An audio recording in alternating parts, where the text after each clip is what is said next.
Micro plastics ఇప్పుడు అన్నిట్లోనూ ఉంటున్నాయి. ప్లాస్టిక్ నుంచి అనేక రసాయనాలు స్రవిస్తూ ఉంటాయి. చాలా చిన్న ఎక్స్పోజర్ కూడా భారీ ప్రభావాలు చూపించగలదు.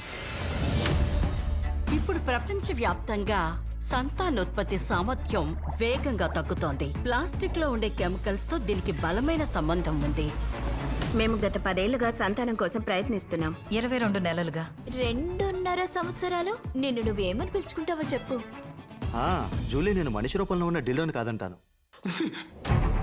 3 నెలల పాటు జరిగిన కార్యక్రమంలో పిల్లల కోసం ప్రయత్నిస్తున్న సాధ్యపడని 6 జంటల్ని ఎంపిక చేసుకున్నాం. వీర్యం నాణ్యతను పరిశీలించాం.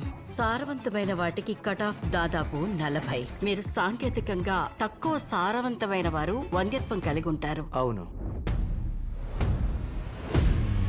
అయితే ప్రశ్న ఏంటంటే, ప్లాస్టిక్ లో ఉండే రసాయనాలకు ప్రజలు గురి కావడాన్ని మనం తగ్గిస్తే వారి సంతానోత్పత్తి సామర్థ్యాన్ని మెరుగుపరచగలమా?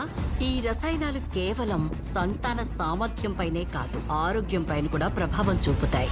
ఈ కెమికల్స్ వల్ల చిన్న వయసులోనే హార్ట్ అటాక్స్ ఇంకా స్ట్రోక్స్ రావచ్చు. ఆటిజం ఇంకా శరీర బరువు పెరిగే ప్రమాదం ఉంది. ప్లాస్టిక్ గురించి తెలుసుకుంటున్న కొద్దీ అసలు ఇదెంత పెద్ద విషయమో అర్థం అవుతుంది.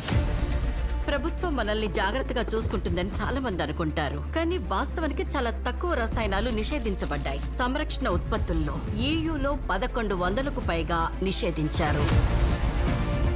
బిడ్డను కనాలనుకోవటం ప్రాథమిక మానవ హక్కు. నువ్వు ప్రపంచంలో బెస్ట్ అమ్మ అవుతావు అనిపిస్తుంది. అది నిజమవ్వాలని కోరుకుంటున్నాను. నిజానికి ప్లాస్టిక్ అనేది పెట్రోలియం ఆధారిత పదార్థం నుండి రావాల్సిన అవసరం లేదు. మనం దానిని భిన్నంగా చేయడం నేర్చుకోవచ్చు. మార్పు సాధ్యం. దానికి మీరు సాయం చేయొచ్చు.